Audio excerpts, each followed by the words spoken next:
Hi, ich bin Jonas vom Recording-Blog und wenn sich deine Vocals in einem dichten Mix auch nicht gegen die Musik behaupten können, obwohl du schon alles versucht hast, dann hilft dir vielleicht dieser kleine Trick weiter.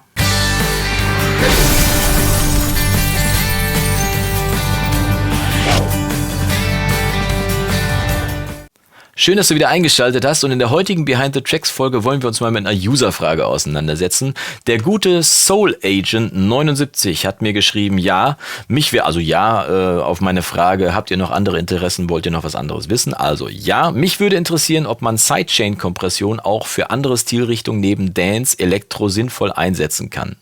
Die Antwort ist, ja, kann man auf jeden Fall und das führt direkt zum Thema, was ich für heute ausgesucht habe. Ich habe hier den Klassiker von den Kings of Leon, Sex is on Fire, den ich vorbereite für meinen Nur-Musik-Kanal. Ich habe so einen Musikkanal, wo nur Musik veröffentlicht wird. Der heißt The Music Man. Wenn ihr Lust habt, schaut mal rein. Ich mache mal einen Link hier oben rein.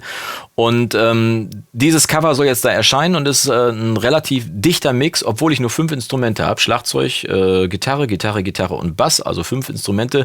Aber die 3 Gitarren braten einfach volle Lotte durch die Gegend und machen einfach keinen Platz für die Vocals. Und da kann man Sidechain-Kompression wunderbar benutzen. Da kann man sich nämlich einen Effekt zunutze machen, den wir auf der Kirmes haben. Das Ducking. Ich weiß nicht, ob euch das schon mal aufgefallen ist. Ich schätze schon. Denn wenn der Kirmesansager quasselt, ist die Musik meistens leise. Musik ballert normalerweise volle Pulle.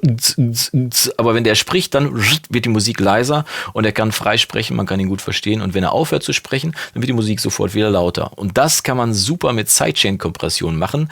Dafür braucht man allerdings als Voraussetzung Folgendes, und zwar habe ich mir das angewöhnt, dass ich, wenn ich mische, mit Bussen mische. Das heißt, ich sorge dafür, dass ich zumindest 2 Busse habe, auf denen ich meine Vocals und meine Musik separat voneinander steuern kann. Das heißt, ich habe hier auch in diesem Fall wieder einen Bus, den ich Mucke komplett genannt habe. Und auf dem fasse ich im Prinzip, das ist der Bus 8, kann man hier oben sehen, fasse ich hier die Drums zusammen, den Bass und die Gitarren, die laufen alle in diesen Musikbus rein, werden dann noch ein bisschen komprimiert und laufen dann auf den Stereo-Out, auf den Masterbus. Und dann habe ich einen zweiten Bus kreiert, auf dem nur die Vocals zusammenlaufen. Das ist der Bus 9. Hier Bus 9 ist eingestellt bei diesen 3 Vocal-Kanälen, die ich gemacht habe, und die werden hier in diesem Vocal-Bus zusammengefahren. Und wenn man das geschafft hat, man hat einmal die Musik auf der einen Seite und die Vocals auf der anderen Seite, dann kann man mit den Vocals quasi die Lautstärke der Musik steuern. Das geht über die Sidechain und dafür brauchen wir auf jeden Fall einen Kompressor. Der ist hier eingebaut bei Logic und da kann man hier bei Logic oben recht komfortabel einstellen, dass dieser Kompressor gesteuert werden soll durch die Sidechain. Normalerweise wird ein Kompressor ja gesteuert durch das eigene Signal, also in dem Fall wäre jetzt die Musik, die reinkommt, und alles, was lauter ist als der Threshold, den wir hier einstellen, sorgt dann dafür, dass der Kompressor das Signal also komprimiert und leiser macht. Wenn du mit diesen ganzen Begriffen Threshold, Kompressor und so weiter nichts anfangen kann solltest, schau mal hier oben. Kompressor Basics habe ich eine 3-teilige Reihe zu gemacht und da kannst du mal schauen, wie so die Grundbegriffe sind, wie man einen Kompressor grundsätzlich einstellen kann. Und wie das klingt, wenn ein Kompressor ein Signal bearbeitet. Jetzt muss ich kurz husten. Sekunde. Entschuldigung, nicht meine Absicht. Aber in diesem Fall geht es ja um Sidechain-Kompression. Das heißt, der Kompressor soll nicht über das eigene Signal gesteuert werden, sondern über ein Signal, was über die Sidechain eingespeist wird. Und das ist in diesem Fall hier unsere Vocals von Bus 9, die ich hier eingestellt habe, die dafür sorgen, dass unser Kompressor das Signal leiser macht, immer wenn die Vocals singen. Zu diesem Zweck habe ich ein paar Grundeinstellungen vorgenommen beim Kompressor, habe hier eine relativ moderate Kompressionsrate von 2:1 eingestellt, einen zügigen Attack, damit das Signal auch relativ zügig komprimiert wird, und eine Release-Zeit, die sich hier so im mittleren Bereich abspielt. Da muss man so ein bisschen gucken mit dem Material, was man da bearbeitet mit der Musik, damit es nicht zu sehr wirkt, dass die Vocals dafür sorgen, dass die Musik pumpt. Und den Threshold habe ich so eingestellt, dass die Vocals im Prinzip eine Reduktion von maximal an der lautesten Stelle von 2 Dezibel machen. Das ist schon, wenn man es ohne Vocals hört, schon relativ klar hörbar. Deswegen muss man da sehr, sehr vorsichtig sein. Wir bearbeiten ja schließlich das komplette Musiksignal. Und ich kann die Vocals mal ausmachen. Dann seht ihr, dass sich hier die Nadel bewegt und ihr könnt dann auch gleichzeitig hören, ohne dass euch die Vocals ablenken, wie das Signal hier leiser gemacht wird. Ich spiele es mal ab. Ups, dafür muss ich es auch anmachen. Nochmal.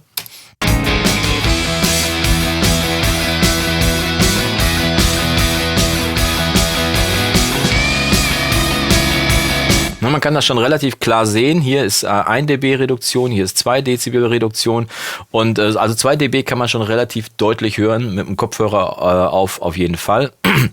Aber das ist jetzt nicht so schlimm, weil die Vocals übertünchen das dann.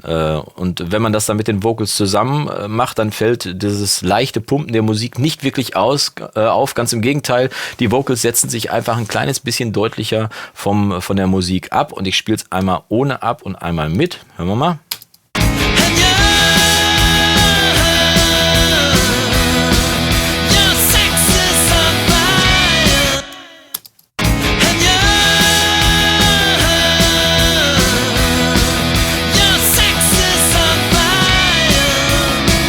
Man kriegt das Pumpen nicht wirklich mit, was bei der Musik dann so im 1-2 dB-Bereich stattfindet, aber die Vocals haben deutlich mehr Spielraum, um sich gegen die Musik durchzusetzen und abzusetzen.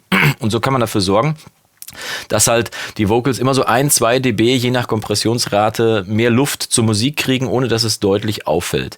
Das ist speziell in diesem Fall jetzt gut, weil ich hier sehr lange Noten singe, da fällt das dann auch nicht so ganz so stark auf. Wenn man staccato singen würde, also kürzere Passagen, dann würde der immer wieder regeln und dann könnte man doch zu dem Punkt kommen, dass es zu auffällig wäre, dass die Musik dauernd lauter und ein bisschen leiser geregelt wird und wieder lauter und leiser. Da wäre diese Variante jetzt, ich nenne sie auch gerne die Holzhammer-Methode, wäre jetzt nicht ganz geeignet dafür, aber es gibt noch eine verfeinerte Variante von diesem Trick und dafür nutzt man dann eben nicht einen Kompressor, der das komplette Signal bearbeitet, also das komplette Frequenzband einer Musik, sondern einen Multibandkompressor. Der Multibandkompressor ist ja im Prinzip 4 Kompressoren, jetzt in diesem Fall ist das ein 4-Band-Kompressor, der jeweils verschiedene Frequenzbereiche, Frequenzbänder bearbeitet. Hier haben wir 4 Bänder, das eine geht bis 150, das zweite von 150 bis 1 Kilohertz, von 1 Kilohertz bis 6, 7 Kilohertz und da oben drüber nochmal ein eigenes Band, wo jeweils unabhängig voneinander komprimiert wird. Und wenn hier zum Beispiel im oberen Mittenbereich komprimiert wird, muss das noch lange nicht heißen, dass im Bassbereich komprimiert wird. So kann man die Kompression ein bisschen feiner austarieren in den einzelnen Bereichen. Muss man ein bisschen tüfteln, muss man sich auch einarbeiten, aber es ist ein ganz, ganz komfortables Tool. Wenn, und jetzt kommt die Einschränkung bei Logic, wenn der Multibandkompressor in Logic denn Sidechain-fähig wäre. Ist er aber nicht. Ihr seht hier oben nichts, irgendwie da, wo meine Maus gerade rumkreist. Deswegen musste ich in diesem Fall auf ein Dritt-Plugin ausweichen, denn der große Vorteil von so einem Multiband-Kompressor ist, dass er eben nicht das gesamte Material bearbeitet, sondern nur ein spezielles Frequenzband. Und das hilft uns speziell bei diesem Trick mit den Vocals freistellen ganz, ganz besonders gut. Denn wenn der normale Kompressor dafür sorgt, dass das komplette Signal lauter und leiser geregelt wird, dann fällt es einfach zwangsläufig irgendwann auf. Der Druck geht ein bisschen flöten aus der ganzen Geschichte, weil ja die Bässe auch mit reduziert werden und so weiter.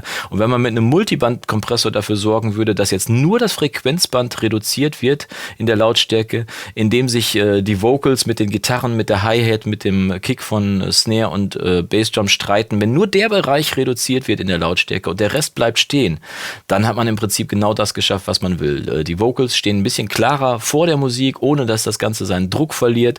Und so habe ich das jetzt hier bei dem Pro MB, dem Pro Multiband von FabFilter auch eingestellt. Habe hier ein Frequenzband gewählt, das zwischen, sagen wir mal 1,8 Kilohertz und 6 Kilohertz ungefähr liegt. Und in dem Bereich streiten sich halt speziell Gitarren, Hi-Hat und Gesang um ihre Präsenz. Und hier oben ist wieder die Sidechain eingestellt.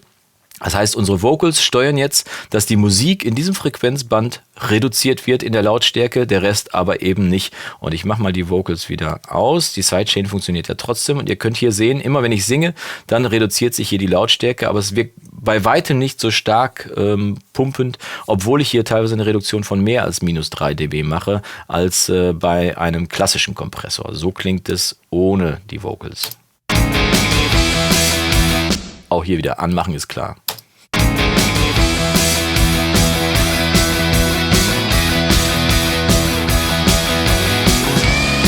Der Effekt ist deutlich subtiler, man merkt auch ein kleines Pumpen, aber das ist eben nicht im Bassbereich, der Druck bleibt erhalten vom Song und so weiter. Und wenn ich jetzt die Vocals dazu schalte, dann wird es deutlicher, weil die stehen einfach klarer vorm Mix. Das klingt mit Vocals dann so.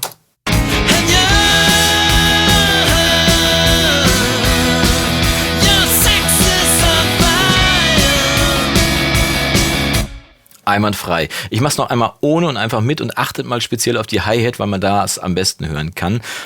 Ohne den Multiband-Kompressor mit Sidechain streiten sich auf jeden Fall Hi-Hat und Gesang ganz deutlich um diesen Frequenzbereich.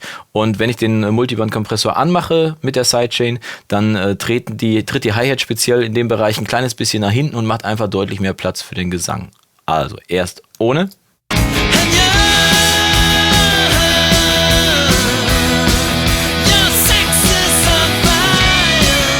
Und mit.